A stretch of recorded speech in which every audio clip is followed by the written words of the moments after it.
By mid-October, the men at Ballycastle had started to harvest their crop of Kerr's Pinks. The potato spinner was invented in 1852 by James Hanson of Doak in County Antrim. This was probably the most important Irish contribution to farm technology during the 19th century, and although modified many times, the basic system remained the same. The digger was pulled along by the horses, a large blade cut underneath the drill, the large forks revolved as the machine was pulled along and kicked the potatoes out of the drill.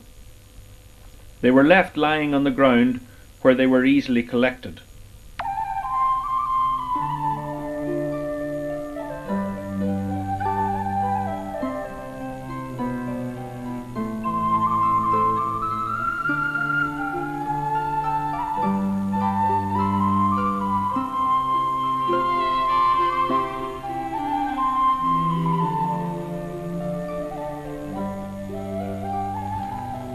Another invention of the 19th century was this pig's snout digger.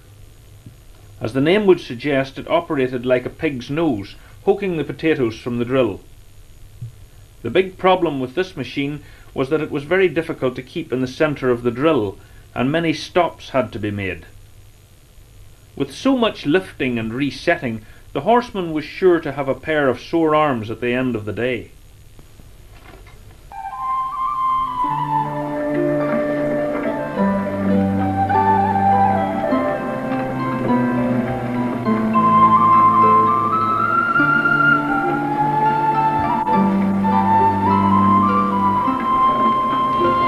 Like many of the horse-drawn implements, the spinner digger was soon adapted to suit the tractors which had taken over from the horse.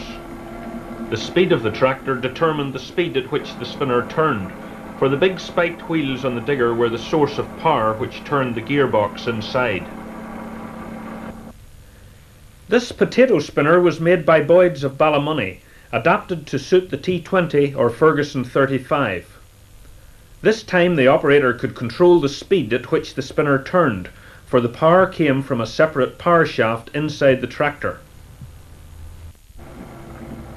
This sturdily constructed implement, again from Ferguson, had two rotating spinners. One lifted the potatoes from the drills and threw them into the path of the other.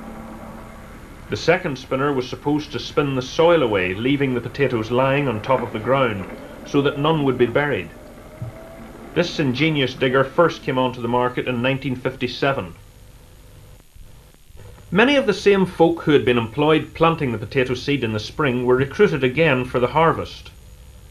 At this time the workforce was often supplemented with a gang of young gatherers from the nearest school, for at that time of the year, in most localities, the schools closed for 2 weeks for what was known as pretty gathering holidays.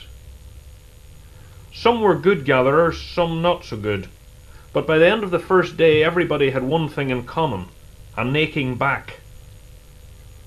If the farmer did a lot of calculating and measuring at planting time, he was sure to be just as fussy at digging time.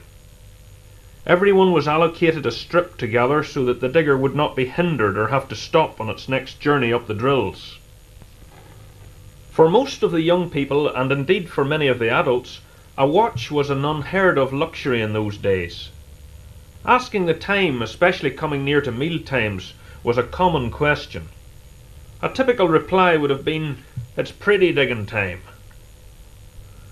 The faster you gathered, the longer your rest period should have been before the digger reappeared. In reality, however, the faster you gathered, the more you got to gather.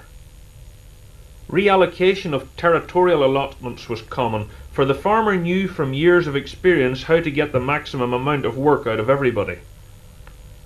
If a young person was not pulling his weight or was seen to be carrying on too much, his contract would be over at the end of the first day.